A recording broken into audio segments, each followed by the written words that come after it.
vocês? Bem-vindos à nossa aula de hoje. Agora que a gente acabou a termodinâmica na aula passada, a gente vai começar um novo assunto. Agora a gente vai falar sobre ótica. E hoje na nossa aula, a primeira coisa é introdutória. A gente vai introduzir alguns conceitos, nada muito de fórmulas, nada. Só alguns conceitos para a gente começar, mas esses conceitos serão muito importantes para as aulas aqui em diante. Beleza? Então nossa primeira aula vai ser de introdução à ótica geométrica. E a gente vai apresentar vários conceitos que envolvem a luz e as suas propriedades. Beleza? Então, primeiro conceito. O que é ótica geométrica? Ela estuda os fenômenos óticos e enfoca em trajetórias seguidas pela luz. Basicamente, os fenômenos da luz. Fundamenta na noção de raio de luz e nas leis que regem seu comportamento. Então, a ótica geométrica, ela basicamente vai estudar o comportamento da luz, as leis que regem o comportamento e também as noções dela. Beleza? Tipo, ela tem umas propriedadezinhas lá que a gente vai ver mais pra frente que vai ser muito importante. E a gente tem a ótica física, que ela estuda os fenômenos ópticos que exigem uma trajetória sobre a natureza constitutiva da luz. Então ela também vai complementar a ótica geométrica. Ela vai estudar esses fenômenos que a luz ocorre naturalmente e a gente consegue observar. Esses fenômenos que a luz faz quando está presente no nosso dia, a gente consegue observar esses fenômenos. Então a ótica física vai tratar isso. E, então, visto isso, a gente pode ver que tanto a ótica geométrica quanto a ótica física, ela vai tratar de vamos falar assim, algo em comum, que é a luz. Né? Elas vão estudar as propriedades da luz, vão estudar o comportamento, na forma da natureza, etc. Então, o que é a luz? A luz é o agente físico que atua em órgãos visuais, no caso, olhos, nossos olhos, produz sensação da visão. E a luz é uma onda eletromagnética. Então, basicamente, o espectro de luz que a gente enxerga, numa faixa de frequência visível, é a luz, né? Então, essa luz a gente pode variar de acordo com as variações das cores do arco-íris, né? Desde o vermelho até lá o violeta. Então, isso daí basicamente é a luz, que a gente fala. É a luz no espectro visível, beleza? Então, e também coloquei que são ondas eletromagnéticas. Esse termo a gente vai ver um pouco mais pra frente, mas também vai ser mais concretizado quando a gente falar de ondulatória. Ondulatória, a gente vai falar tanto da diferença de ondas eletromagnéticas e mecânicas. E aqui é um exemplo. A luz é um exemplo de onda eletromagnética. Então a gente vai ver que ela rege conforme os campos elétricos, os campos magnéticos, etc. E ela vai ver onde ela pode se propagar, onde ela não pode se propagar, algumas características dela. Então essa aula vai ser bem importante, bem introdutória, só para introduzir o conhecimento da ótica geométrica, da ótica física e conhecimento sobre a luz. Beleza? Bom, galera, agora eu vou falar um pouquinho para vocês das ondas eletromagnéticas. Só uma explicação rapidinha do como elas são, como elas funcionam e o que elas são. Então vamos lá. As ondas eletromagnéticas elas são formadas por dois campos, tanto o campo elétrico quanto o campo magnético. Aqui eu fiz uma representação bem sucinta do que seria a onda eletromagnética. Eu vou tentar explicar aqui, eu fiz o melhor que eu pude, não sei desenhar muito bem, mas espero que pelo menos a parte da compreensão seja boa. Então vamos lá. Aqui vocês podem ver, ela é formada pelo campo magnético, que está em vermelho, e o campo elétrico, que está em azul. Então, basicamente, o que acontece? A propagação do campo elétrico, se vocês forem ver, ele está horizontalmente à minha distância, vamos falar assim.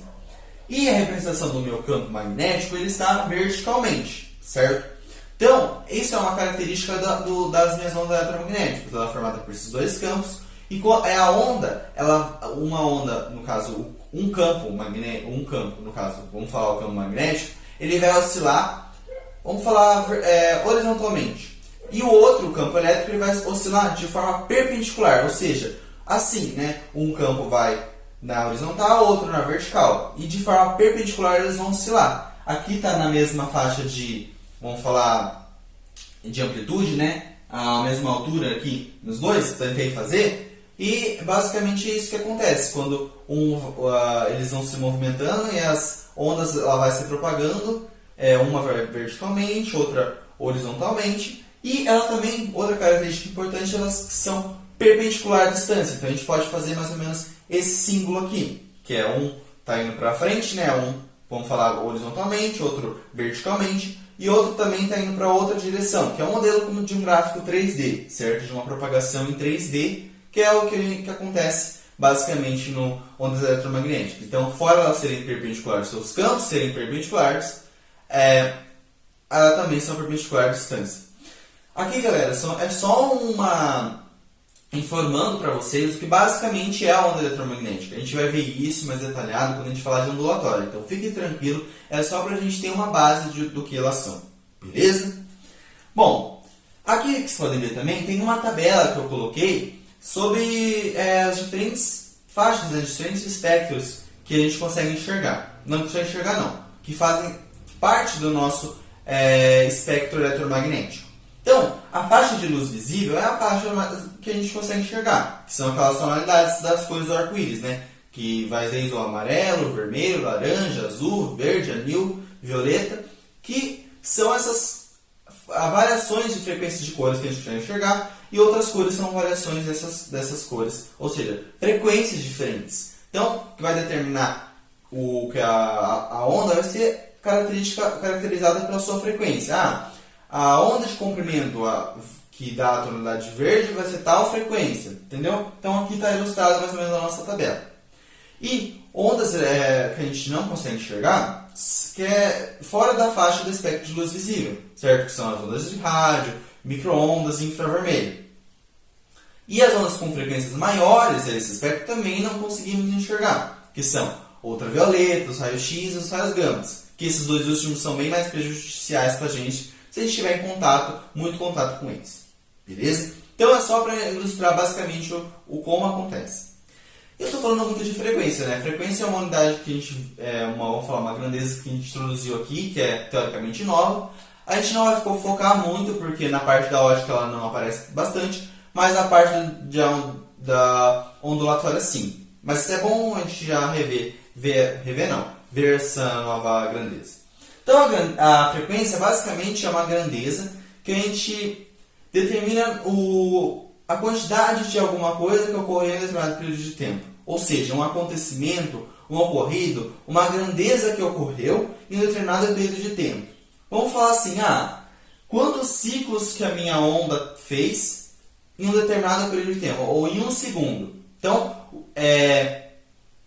ali que eu coloquei, o número de grandezas que ocorreram em um determinado período de tempo, ou vamos falar, número de grandezas, ou no caso aqui das ondas, número de ciclos que ocorreram a cada um segundo, ou a cada intervalo de tempo, isso é a frequência. A frequência é o número de oscilações, ou o número de acontecimentos, grandezas, por um determinado período de tempo. Agora pode parecer não tão fácil, tão claro, mas a gente vai ver isso com mais detalhes lá na parte ondulatória. Então, aguardem para as aulas posteriores. Beleza?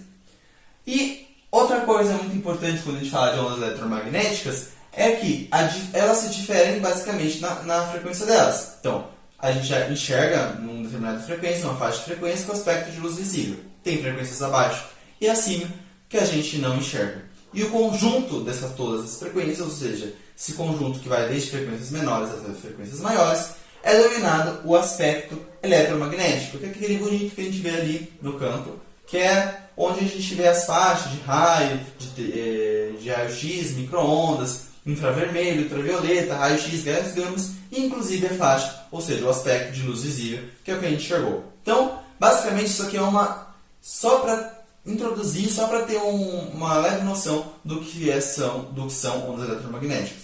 Beleza? Bom, pessoal, continuando agora um pouquinho mais falando sobre a luz, então vamos revisar e acrescentar mais uns conceitos novos.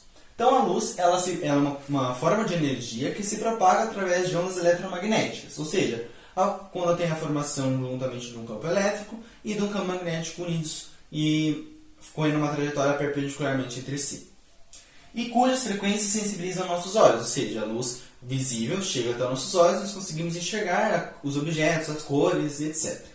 Beleza? E a frequência ela corresponde às diferentes cores cujas observamos a luz. Então, a cor que a gente enxerga, determinada cor de um objeto, é daquele objeto mesmo devido à frequência daquele objeto que a gente consegue enxergar, certo? Também mais para frente a gente vai ver que na verdade a cor que a gente enxerga é a cor que é refletida para a gente, ou seja, o objeto absorve as cores e aqui refletida é a cor que a gente enxerga. Mas isso, vou falar mais disso posteriormente. Então, teve uma experiência que Newton fez que foi o seguinte: ele introduziu em um prisma, mais ou menos parecido com esse, uma luz branca nesse prisma. E ele viu que quando do outro lado do prisma surgiram, essa luz branca se espalhou em outras cores, ou seja, mais ou menos especificamente em 7 cores. Que nada mais são as cores do arco-íris que a gente tem representadas naquela tabela ali, que vai desde o vermelho, amarelo, laranja, verde, azul, anil e violeta, que são as 7 cores que são representadas aqui. Essas duas outras faixas representam também o infravermelho e o ultravioleta, né, que são as faixas que a gente não consegue enxergar. Só conseguimos enxergar frequências entre a luz visível, certo? Então esse experimento de Newton é bastante legal, dá para fazer tranquilamente. Outro experimento também que eu vou fazer para vocês, que é o disco de Newton, né? O disco de Newton, basicamente, você pega um disco com umas cores, gira uma velocidade muito rápida e você consegue ver com esse giro rápido que as cores elas se misturam. E nessa mistura de cores, não se misturam, teoricamente se misturam e fica branco. Então, como se todas as cores fosse branco. Vou colocar aqui no próximo um vidinho para vocês verem, beleza? E outras coisas muito importantes são que a gente pode dividir a classificação de luz em duas, ou luz monocromática ou policromática. Monocromática é que só tem uma frequência, certo? A luz tem uma frequência, ou da frequência verde, ou da frequência vermelha, amarela, etc. Ou policromáticas. Policromáticas são as combinações de luzes de diferentes frequências. Um exemplo prático é a luz branca. A luz branca é a formação de todas as outras cores, né? Todas as outras frequências, que dá a luz branca. Então, ela é uma luz considerada policromática, porque se todas as cores dão ela, então a luz branca é uma luz policromática. Beleza, galera? Então, basicamente, a gente introduziu aqui sobre falando da luz, seu experimento, do prisma, tanto do disco, e também sobre a diferença de luz monocromática e luz policromática. Beleza?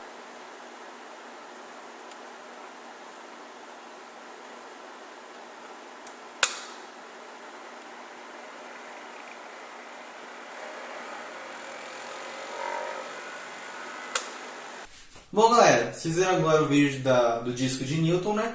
Como vocês podem ver, é um experimento bem fácil de fazer. Dá para você fazer tendo, às vezes, uma montagem na sua casa que tem um disquinho que roda bem rápido, ou simplesmente basta vocês pegarem um disco de papel, colocar umas tonalidades de cor. Às vezes não vai dar o branco, dependendo das tonalidades de cor que você colocar ou pintarem, né? Mas vocês vão ajeitando até vocês verem rodar mesmo.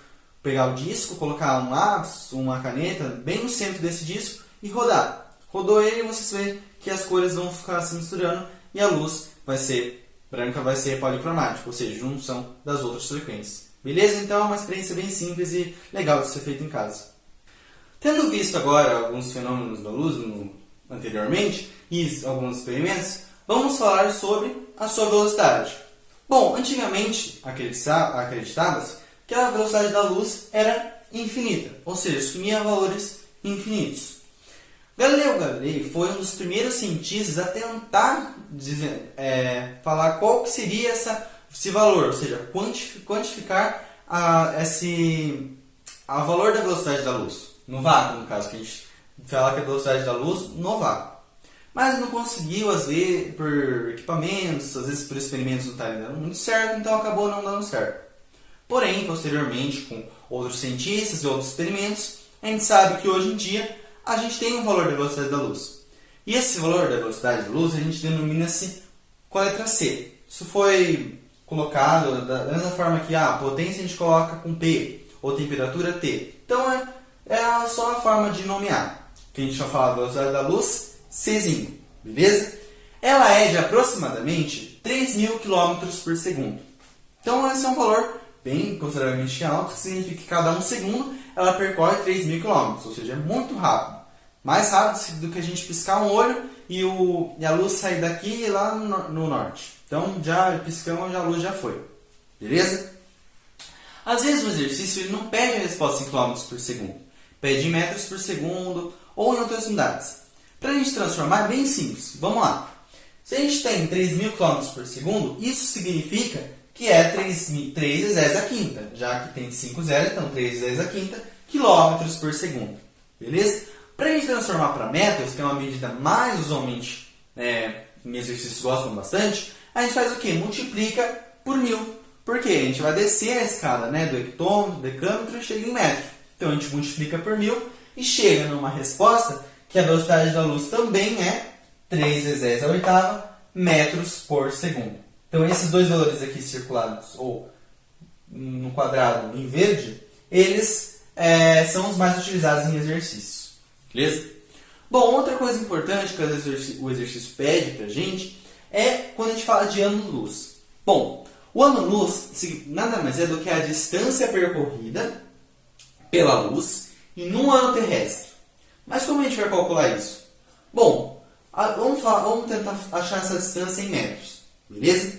Então, vamos pegar uma formulinha lá da física do dinâmico, física quântica, da física mecânica, que é quando a gente começa a estudar a velocidade. Né? A velocidade é ΔS por ΔT. Bom, então vamos utilizar essa fórmula. Recorrer a essa fórmula. A gente tem a velocidade, a gente quer o ΔS, basta a gente achar o tempo. Certo? E como a gente vai fazer isso? Bom, primeiramente substituindo os valores, o V é 3 vezes 10 a oitava, ΔS que a gente quer achar, e o tempo. Bom, um ano tem 365 dias. Beleza? Multiplica isso por 24, porque 24 é cada uma hora cada dia tem 24 horas. Beleza? Cada hora tem 60 minutos. Então a gente multiplica por 60. E para deixar em segundos, a gente sabe que em 1 minuto são 60 segundos. Então também multiplica por 60. Fazendo essas 4 multiplicações mais essa, a gente chega aqui. Um ano-luz é aproximadamente 9,5 vezes 10 a 15 metros. Então, se o exercício falar assim, quanto tempo é de um ano-luz? Então, a gente sabe que o ano-luz chega nesse valor aproximado, 9,5 vezes 10 a 15. E como que faz? Basta a gente pegar a velocidade da luz e multiplicar com o tempo. Que tempo? Esse tempo de 365 dias, as 24 horas, os 60 minutos e os 60 segundos. Beleza. Para finalizar aqui nessa lousa, rapidinho, a gente vai ver uma observação que vai ser de extrema importância para a resolução dos próximos exercícios e para ver assim, chegamos numa resposta de uma determinada velocidade, a gente vê se está condizente. Beleza? Então vamos lá, presta bem atenção.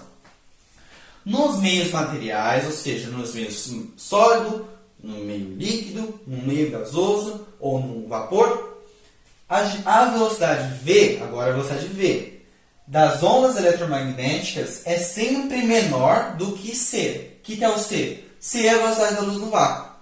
E terá valores diferentes para cada frequência. Ou seja, V é menor do que C. Sempre isso. Porque a gente assume que a velocidade da luz é a maior velocidade que pode ser assumida. Certo?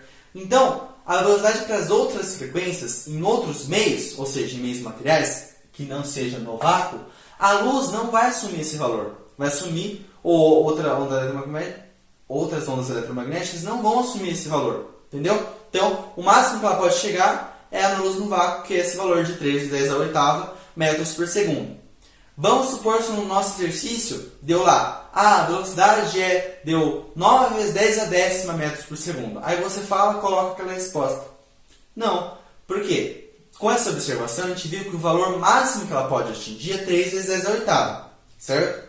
Passando desse valor, se você chegou numa resposta maior do que esse valor de velocidade da luz, então você tem que ver o exercício de novo, porque às vezes pode estar errado. Né? Com certeza vai estar errado, não às vezes. Porque o máximo valor que ela pode atingir, inclusive no vácuo, é 3 vezes 10 a oitava metros por segundo. Ou aqui, 3 vezes 10 a quinta quilômetros por segundo. Certo? Então, tenha em mente a velocidade da luz para em outros meios materiais, que não seja o vácuo. Um sólido, um líquido, um vapor, um gás, a velocidade será sempre menor do que a luz no vácuo. Para diferentes frequências também vai ser diferente. Beleza? A gente vai ver isso mais lá pra frente. Mas até isso, Espero que esteja ok. Vamos falar agora sobre outras, né, belezas importantes que envolvem nosso estudo na ótica. A gente vai falar de raio de luz, feixe de luz e os meios de propagação. Bom, os raios de luz, eles na verdade mostram a representação e mostram o sentido e a direção de propagação da minha luz. Ou seja, como a gente vai representar a luz no papel? A gente não tem como pegar, não tem como colocar lá, desenhar, tipo, colorir, etc. Não. A gente vai representar através desses raios de luz, de setinhas de propagação, né, linhas que vai sair do papel que vão ser representação da nossa luz, no caso. Agora, então, nessa matéria, na ótica, vai valer muito a parte do desenho. Fazer uma coisa bem caprichada, bem detalhada. Não precisa ser perfeita, nossa, não sei desenhar, mas com o auxílio de uma régua, um lápis, alguns outros instrumentos, se tiver, para facilitar melhor, vai ser de bom uso.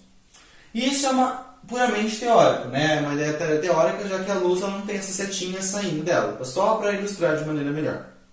Outra grandeza também são os feixes de luz, que são os conjuntos de raios luminosos que eles podem ser tanto paralelo ao cilíndrico, que a gente pode ver os raios indo na mesma direção, no mesmo sentido, podem ser convergentes, ou seja, os raios eles são de várias direções, eles vão convergir em um ponto, ou divergentes, que é ao contrário. Eles estão em determinado ponto e a partir eles vão sair, vão divergir daquele ponto. Entendeu? Então, paralelos, convergentes ou divergentes. Uma coisa muito importante que eu salvo muito é essas setinhas que tem aqui nos meus desenhos. Elas têm que existir no meu desenho. Elas não são só meramente ilustrativas, elas têm que ter no desenho. Por quê? Mostra a direção, o sentido que o meu raio está indo. Né? Vamos eu coloco só uma linha reta, ele pode estar indo da direita para a esquerda, da esquerda para a direita. E o exercício vai ser considerado, infelizmente, errado. As setinhas elas são muito importantes porque às vezes ajudam a se orientar, ajudam a ver o sentido de propagação do raio e se elas são paralelas, convergentes e divergentes. E outros meios de propagação também. Beleza? Então não esqueça da setinha. Para finalizar, a gente tem os meios de propagação. A luz ela pode percorrer 3 tipos de meios de propagação. Um meio transparente, que vamos falar o ar, né? O ar é transparente, a luz percorre nele. Um espelho que é bem transparente, ou seja, conseguimos enxergar um outro objeto nitidamente. E os raios, eles conseguem atravessar perfeitamente o meu material ou o objeto que é transparente. A gente consegue enxergar o raio que está chegando e o raio refletido que volta para os nossos olhos, a gente consegue enxergar perfeitamente. Outro é o meio translúcido. O meio translúcido é aquele que é mais ou menos não é tão nítido assim, a gente não consegue enxergar tão nitidamente. Às vezes um vidro meio fosco lá, que a gente dá para conseguir enxergar o outro lado, mas não nitidamente. Isso é o meio translúcido. Os raios eles às vezes dão umas curvinhas assim, eles têm dificuldades para atravessar esse meio, eles atravessam, como a gente pode conseguir enxergar, mas não tão nítido. E o último meio é o opaco, ou seja, a gente não tem nenhuma propagação de luz. Às vezes uma parede ela bloqueia a passagem de luz para o outro lado, certo? Esse pincel bloqueia a passagem da luz desse lado para esse, sim. Então, são meios, vamos falar, mais sólidos, né? Mais rígidos, onde a luz bate e ela não consegue atravessar eles. Beleza? Então, o que é importante agora que a gente viu? Os raios de luz, que são a representação. Não esqueça das retas e das setas. Os feixes de luz podem ser convergentes, divergentes, paralelos ou cilíndricos, né, que é a mesma coisa. E os meios de propagação: transparente, translúcido ou opaco. Beleza? Bom, galera, vamos falar agora sobre fontes de luz. Bom, para enxergar em determinados objetos, é necessário que a luz seja proveniente de algum lugar e chegue até nossos olhos, certo? Então, existem 2 classificações de fontes de luz que a gente estuda, que é a fonte de luz primária e a fonte de luz secundária. Vamos ver cada uma delas aqui agora em partes. Bom, a fonte de luz primária, elas são fontes que emitem luz própria. Ela tem luz própria e ela emite essa luz. Um exemplo básico são ferro incandescente, uma vela acesa, uma lâmpada ligada, o sol, por exemplo, estrelas em geral, emitem luz que tem luz própria. Elas emitem a luz própria delas. E elas podem ser divididas em dois tipos, incandescentes ou luminescentes. Incandescentes é quando o meu corpo ele emite luz em altas temperaturas. Então, a altas temperaturas eu consigo transmitir essa quantidade de luz, que nem o exemplo que eu dei. O sol é um exemplo bem típico disso, a vela acesa, algumas lâmpadas, o ferro incandescente são exemplos de fontes primárias incandescentes, ou seja, transmitem a luz em alta temperatura. Já luminescentes emitem luz em uma baixa temperatura. E elas podem ser divididas em dois tipos, fluorescentes ou fosforescentes. Bom, fluorescentes é quando emitem luz apenas durante a ação de um agente excitador, certo? Um exemplo típico é a lâmpada fluorescente. A lâmpada fluorescente, que não é aquela que fica geralmente amarela na nossa casa, aquela mais branca, que ela é um típico fonte de luz primária, luminescente, classificada fluorescente, que ela emite luz apenas quando tem a ação dela, ou seja, liguei a tomada, ela está lá acesa, emitindo luz dela própria. Se eu apertei o interruptor da tomada, o agente cessou, tipo a ação dela, e ela apaga. Simples assim. Já a fosforescente acontece praticamente a mesma coisa. Emite a luz até que cessa essa ação do agente excitador. Com um detalhe, após acessar, ela ainda continua brilhando. Por quê? Isso ocorre devido a uma energia radiante que é proveniente de uma energia potencial química. Ou seja, aquele típico exemplo é aqueles interruptores que a gente tem na nossa casa, às vezes, que a gente vê em casa, que mesmo após desligar a lâmpada, deixar o ambiente totalmente escuro, ele ainda fica com uma quantidade de brilho, né? Dá pra gente ver a luz sendo transmitida por ele, às vezes os relógios digitais com os ponteiros, que a gente consegue ver eles mesmo no escuro após cessar a ação. Então, esses são exemplos clássicos de fonte de luz primária, luminescente e fosforescente. Então, basicamente o que a gente viu agora foi a fonte de luz primária. Já a secundária, ela é o contrário da primária. Aquela que não produz a luz transmitente, ou seja, ela não produz luz própria, mas é a que retransmite. Como assim?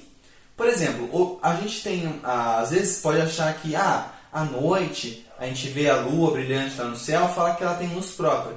Não, a luz não tem luz própria. A luz que a gente vê da lua lá em cima é a luz do sol que bate nela e transmite pra gente. Ou seja, a lua ela apenas retransmite a luz que bate nela. Então, ela não é considerada uma fonte de luz primária, ou seja, ela não tem uma quantidade de luz. Ela é fonte de luz secundária. Assim como a maioria dos objetos que a gente encontra na nossa casa. Roupas, cadeiras, objetos, essas canetas, nós mesmos somos fontes de luz secundárias. Nós não temos luz própria, apenas transmitimos a luz que vem até nós, que é transmitida para a gente mesmo. Beleza? Então, a principal coisa que a gente viu aqui agora nessa lousa foi a diferença entre fonte de luz primária e secundária, onde uma, basicamente, tem luz própria e emite essa luz. E a secundária não tem luz própria, recebe uma quantidade de luz e só retransmite. Então é isso, galera. Beleza?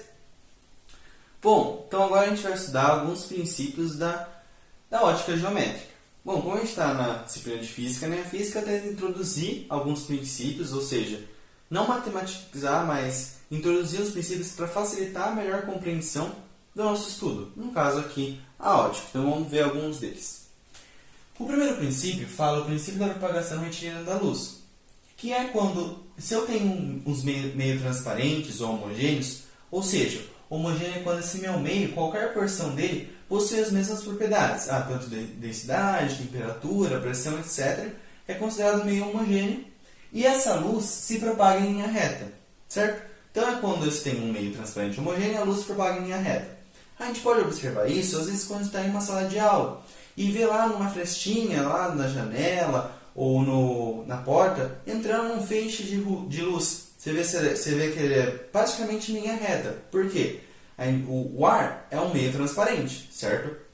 Então, como eu coloquei meio transparente, a luz propaga em linha reta, a gente consegue observar essa frestinha, a luz praticamente em linha reta entrando. Então, esse é o primeiro princípio. O segundo princípio fala da independência dos raios de luz. Ou seja, a trajetória dos raios de luz são independentes entre si. Eu coloquei aqui um exemplo aqui bem prático para melhor compreensão, que é, se eu tenho dois raios de luz, o A e o B, eles vão se interceptar, eles vão prosseguir as suas trajetórias. Eles não vão se colidir, não vão se juntar, se somar, subtrair, etc. Não. Cada um é independente do outro e eles vão seguir seu caminho independentemente. Um exemplo típico que é quando duas pessoas elas estão sendo iluminadas por holofote. Se vocês verem a luz, elas não se interagem entre si. Cada uma é independente uma da outra. Beleza? E o terceiro princípio é da reversibilidade dos raios de luz, que a trajetória dos raios de luz independe do seu destino. Por exemplo, se eu tenho um raio de luz A e ele atinge o que atingir meu ponto B de uma determinada trajetória, da mesma forma que eu pego o meu ponto B, a luz do meu ponto B, ela vai seguir a mesma trajetória para encontrar meu ponto A. Um exemplo prático para entender. Se eu estou olhando, pego um espelho aqui na minha frente, e eu tento olhar com os meus olhos uma pessoa que está a uma determinada ou um local diferente, ou um ângulo diferente do que eu estou, e eu pego esse meu espelho e giro até conseguir enxergar essa outra pessoa. Enxergando essa outra pessoa, o meu raio de luz sai do meu olho, bate no espelho, e do espelho bate para projetar a outra pessoa. Da mesma forma que ela consegue fazer a mesma coisa. Ela pega o raio de luz que sai do olho dela, bate no espelho e me projeta. Então, da mesma forma da minha trajetória para ela, ela consegue enxergar ao contrário, ou seja, da trajetória dela para mim. Beleza, isso que é o princípio da reversibilidade dos raios de luz. Então, basicamente são esses três princípios. Bom, e tendo esses princípios, claramente a gente tem a aplicação desses dois princípios. A primeira aplicação a gente vê da sombra. A sombra é uma região que desprovida de raios de luz, ou seja, uma região onde não tem nenhum raio de luz naquela região. Ela é produzida pela interação de um corpo opaco entre a fonte de luz e um anteparo. Bom, anteparo é só um nome que a gente fala, por exemplo, lá onde ela vai ser projetada. Ela vai estar lá a formação dos raios de luz dela. Então, a gente tem o quê? Uma fonte de luz pontiforme, ou seja, as dimensões dela é desprezível, ela é considerada praticamente um ponto. Então, a luz os raios de luz partem desse meu ponto, ilumina aqui meu objeto, um objeto opaco, ou seja, não passa luz nele. Então, vocês podem ver nas dimensões laterais do meu objeto e vai projetar a minha figura que eu tenho no anteparo. No caso, essa região que eu tenho no meu anteparo é a sombra, certo? É a sombra nessa região que é desprovida de raio de luz. Esse é o primeiro princípio. Mas também eu posso ter outro tipo de aplicação, onde eu tenho região e sombra e penumbra, que ocorre em uma fonte extensa, ou seja, onde as dimensões da minha fonte não são mais desprezíveis. Eu tenho que considerar essas dimensões. E pode-se observar uma região de contorno parcial atingida pelos raios de luz, ou seja, tem um contorno parcial, não é desprovido totalmente, e também não é consumido totalmente pelos raios de luz, é parcialmente. E essa região nada mais é do que a penumbra. Se a gente pegar agora a diferença dessa e dessa, que essa é uma fonte pontiforme, ou seja, um pontinho, e essa é extensa, vocês podem ver que nem aquelas lâmpadas, às vezes, de tubo comprida, que é considerada uma fonte de luz extensa. Então, o que acontece?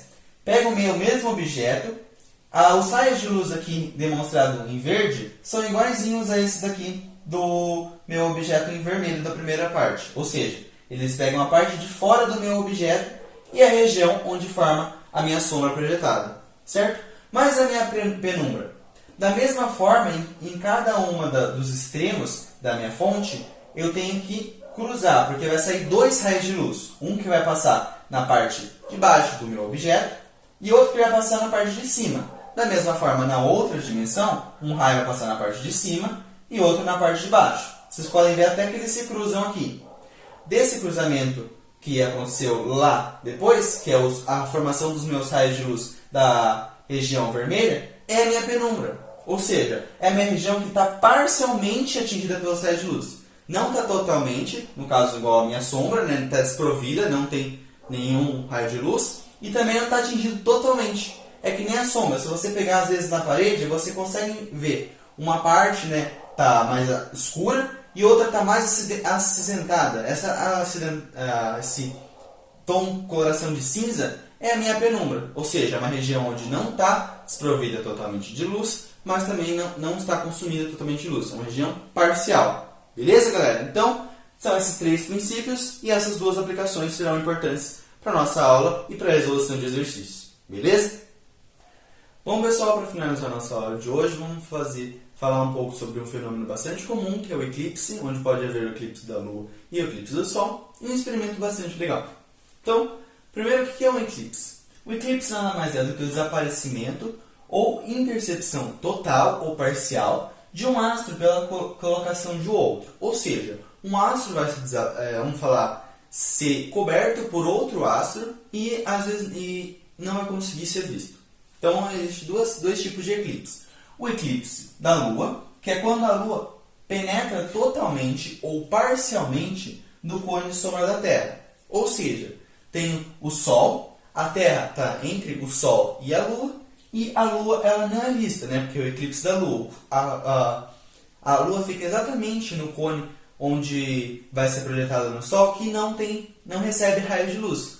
Pode aparecer, tipo, quando ela está na região de penumbra, ela vai aparecer parcialmente, né? Porque lembra que a região de penumbra é uma região parcial que recebe raio de luz. Não é ausente e nem total. Então, ela pode aparecer de forma parcial, a gente vê a Lua mais ou menos, ou, se for eclipse total, é na região onde ela não tem praticamente raios de luz. Beleza?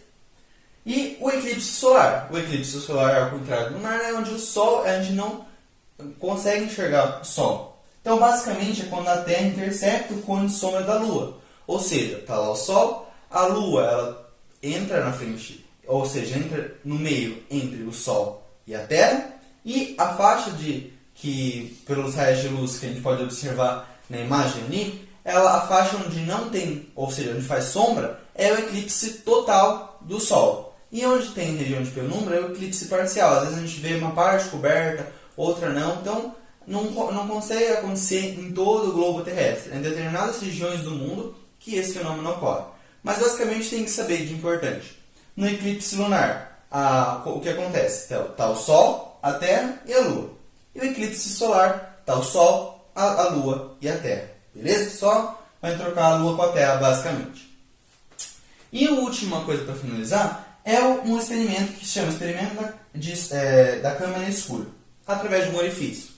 Se eu tenho uma imagem aqui de altura AB, ela vai estar numa região P de um orifício, de uma caixa, vamos falar, com uma abertura bem pequenininha. A gente vai enxergar essa imagem, no caso da minha seta, lá no fundo da caixa, porém ela vai estar invertida. E ela vai ter uma altura a linha B', ou seja, uma altura diferente do que a minha princípio da primeira minha imagem original. E também uma distância também diferente. E vocês podem reparar que a imagem é invertida. E esse fenômeno ele é fundamental quando a gente tem aquele princípio da independência dos raios de luz. Ou seja, esse raio de luz vai vir aqui da base, vai passar pelo meu orifício e vai vir aqui na base da minha segunda figura. Ou seja, esse pontinho aqui que a luz passou da base da minha figura original e vai formar a base da minha imagem. Ou seja, a imagem é aquela figura que foi formada pelo prolongamento dos raios de luz. Beleza? Então, esse daqui que está enunciando na imagem, como está praticamente na mesma altura do orifício, ele vai continuar em linha reta. E esse está no topo da minha seta aqui, vai descer até o orifício e vai formar o outro topo da minha seta, da minha imagem. Beleza? Por isso vai formar uma imagem invertida. E a gente pode relacionar isso em uma fórmula, naquela fórmula ali. Ou seja, a minha altura da minha imagem original, que é AB, dividido pela minha distância da minha imagem até meu orifício, é igual à altura da minha imagem, né? No caso, a linha B', sobre a distância da minha imagem do orifício até a minha imagem. Beleza? Então, basicamente, o que a gente precisa, para finalizar aqui, foi os eclipses e a relação entre um objeto e uma imagem produzida. Beleza, galera? Então é isso a aula de hoje. Espero que vocês tenham gostado. Qualquer dúvida pode chamar e até mais.